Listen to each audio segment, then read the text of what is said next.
Soyez bénis dans ce que j'aurai sur eux pour vous servir. Aujourd'hui, mon message est un message de motivation pour tous les appelés. La Bible dit, allez par toutes les nations et faites de toutes les nations des disciples.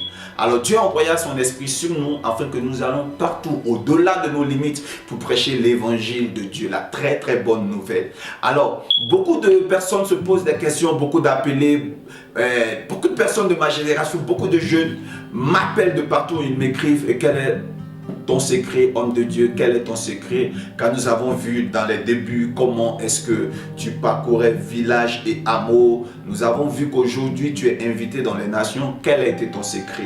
Alors avant même de donner la réponse aux uns et aux autres, j'aimerais rectifier quelque chose. Je ne suis pas invité à chaque fois que vous me voyez en Europe et aux États-Unis. J'insiste, je ne suis pas invité par des organisations. Ça va venir après, mais toutefois que vous m'avez vu en France, comme à Val de Fontenay, en Italie, à Milan, et ici aux États-Unis, dans tous les États, vous voyez que j'organise des programmes. Ce n'est pas sur invitation, mais c'est plutôt des programmes organisés par Dolsky Ministries. Vous voyez un peu, pour dire que ce ne sont pas des invitations. J'emprunte, je prends un avion, je me rends dans les nations au choix selon l'inspiration divine et je commence à prêcher l'évangile. Alors aujourd'hui nous allons partager un peu mon expérience personnelle. Je pense que ça va beaucoup aider des personnes. Je voulais dire à un homme de Dieu qui me regarde, qui m'écoute, n'attends pas qu'on t'invite pour aller prêcher l'évangile. J'ai commencé dans les villages. Oui, dans les villages, lorsque j'arrive toujours 3 jours avant mon programme. Ne connaissant personne dans le village, n'ayant aucun contact dans le village, j'arrive. Et la première des choses que je fais, c'est d'aller saluer les autorités du village, chef du village, au roi, notabilité, et je me présente. Quand je me présente, je ne dévoile pas d'abord la totalité de mon identité. Parce que je suis pasteur, je suis prophète. Mais lorsque j'arrive, je sais qu'ils ne sont pas chrétiens et que le nom Jésus, les hommes sont tellement hostiles à cela que parfois les portes sont fermées lorsqu'on commence par parler de Jésus. Alors je cherche d'abord à gagner le cœur en amitié des chefs. Qu'est-ce que je fais? J'arrive et je me présente en tant qu'un homme qui a des dons surnaturels. Voilà, je leur dis comme ça que je guéris. Vous voyez comment le mot sonne très mal. Voilà, à l'église si tu dis ça, c'est vraiment l'orgueil, quoi. Tu as mis Dieu à part. Mais eux les païens, ils s'en foutent. Eux, ils aiment bien ce genre de thème. Alors, je leur dis, j'ai un don, je guéris. Voilà.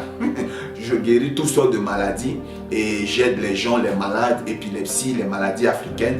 Vous pouvez les rassembler si je peux prier pour eux. En tout cas, j'ai un don, je parcours déjà d'autres villages et autres.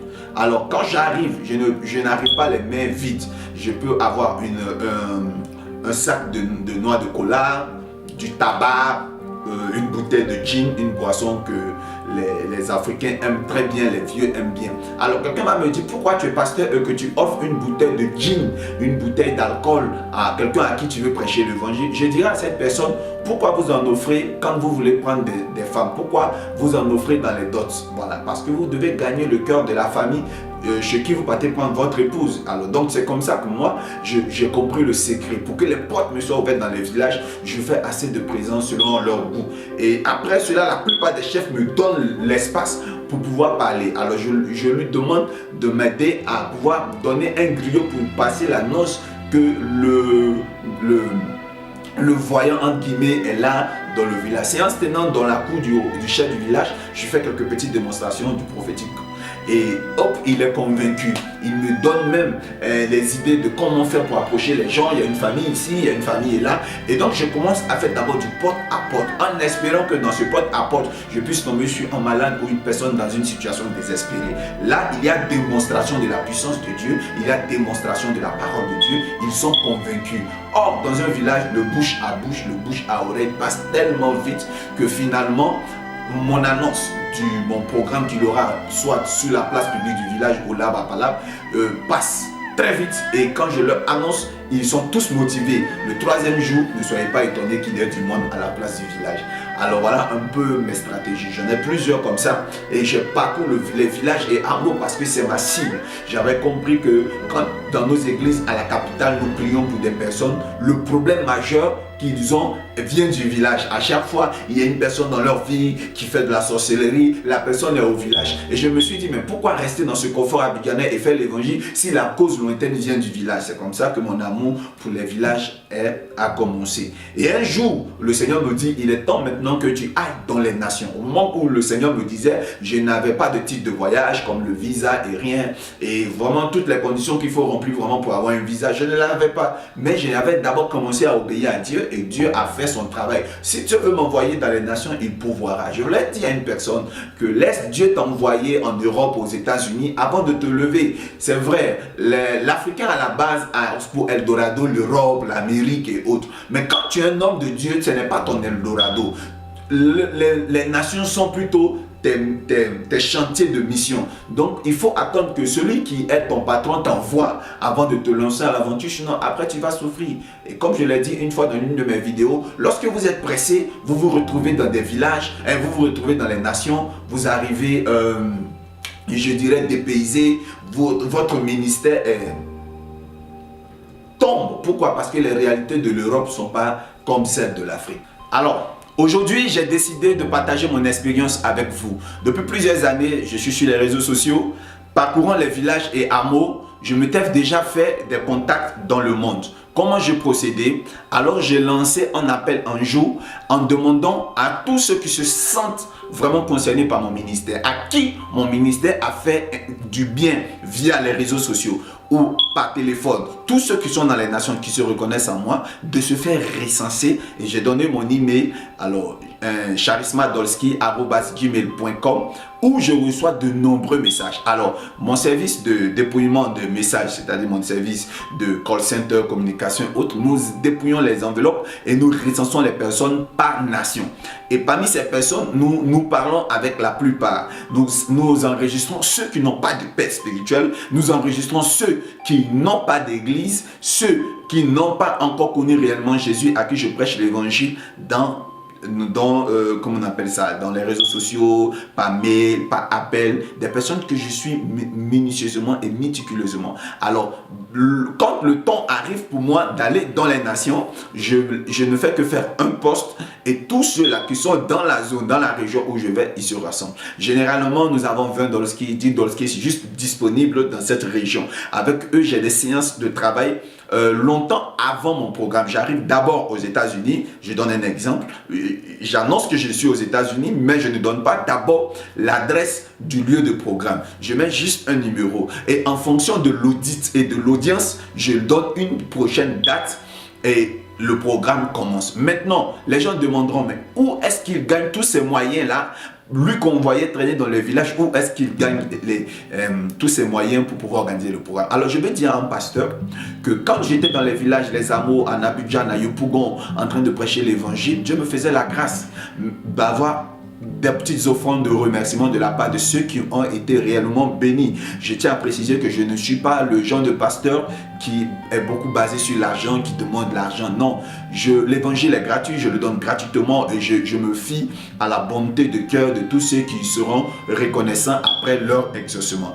Parmi ces personnes, il y a non qui m'ont offert des choses de luxe, des belles montres de luxe. Il y a non qui m'ont offert des voitures à une époque de ma vie. Et je me suis dit, ce n'est pas encore le temps pour moi de conduire des voitures. Non. Donc, qu'est-ce que je faisais? Je vendais les voitures et je prenais pour organiser des programmes. Je vendais ce que j'avais de précieux et je le fructifiais pour acheter du matériel d'évangélisation. Et c'est comme ça que j'ai commencé à faire croître l'église, à faire croître l'œuvre de Dieu, parce que je vendais des choses. Et vous savez, en tant qu'infographe, je faisais des plans d'affiches, des plans de communication pour certaines personnes. Donc j'avais un talent, donc j'ai un talent. Et donc je faisais, si vous voulez, du commerce. Avec ce que j'avais, j'investissais vraiment tout dans l'œuvre de Dieu. Je vous promets que rien dans mon compte, tout ce que je gagnais, aller directement dans l'œuvre de Dieu, parce que je me disais toujours que Dieu allait s'occuper de moi plus tard. Alors je savais comment investir pour pouvoir servir Dieu. Et vous savez, je me suis dit toujours qu'il y a un temps où j'aurai de très belles voitures, il y a un temps où je vais conduire des voitures de luxe, mais ce n'est pas encore le temps. Tout ce que j'obtiens de luxueux, je le revendais pour servir Dieu. Et c'est ainsi que j'ai pu pour louer des salles en France, des salles en Italie, des salles ici aux États-Unis. Et vous voyez un peu comment est-ce que j'ai procédé mon plan. Je n'attends pas qu'un homme de Dieu m'invite. Vous savez, le milieu africain, le milieu surtout francophone, est un milieu qui est miné de beaucoup de jalousie, qui est miné de beaucoup d'égocentrisme. Et donc, les hommes de Dieu sont beaucoup méfiants. Surtout quand tu es un homme de Dieu comme moi, qui est beaucoup utilisé dans le supranaturel, tu peux être très facilement taxé de mystique. Et donc, des gens ont même peur de m'inviter à leur chair, que je tienne leur micro.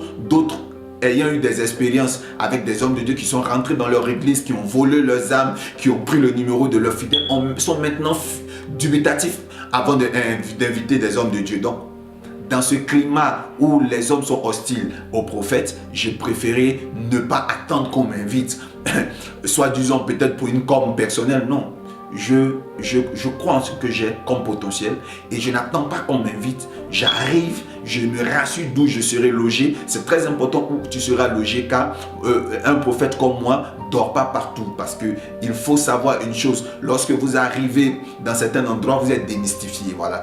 Ils vont vous offrir peut-être un petit toit, mais quand vous allez arriver là, après vous allez voir que vous serez démystifié. Or, lorsqu'un prophète est démystifié, l'onction est dévalorisée, il n'y a plus de miracle. Donc voilà, avant de venir sur le terrain, je me rassure que les conditions pour que mon prophétique soit à l'aise soient remplies. Vous comprenez un peu que j'arrive à l'aventure, je suis livré à moi-même, je vis par la foi et je viens, je prêche chez moi. Je suis habitué à dormir dans les villages, dans les moustiques, sous les cacaoyers, sous les palmiers. Alors peu importe l'endroit où je ne suis pas exigeant par rapport au lieu de logement, mais je veux dire qu'à un certain stade, il faut préserver ton prophétique. Et c'est comme ça que je viens dans les nations et j'organise mes programmes. Alors, en France, la salle était hachée comble. Je me suis demandé, mais attends, où ceux-là, je les connaissais. Je ne savais pas que j'étais autant connu. Lorsque je suis venu aux États-Unis, à chaque aéroport où j'arrive, il y a pratiquement plus de 10 personnes qui vont me reconnaître, même parfois dans l'avion. Homme de Dieu, est-ce vous qu'on voit sur Facebook et Internet? Pour terminer, je veux dire que cela aussi grâce et surtout grâce à l'Éternel.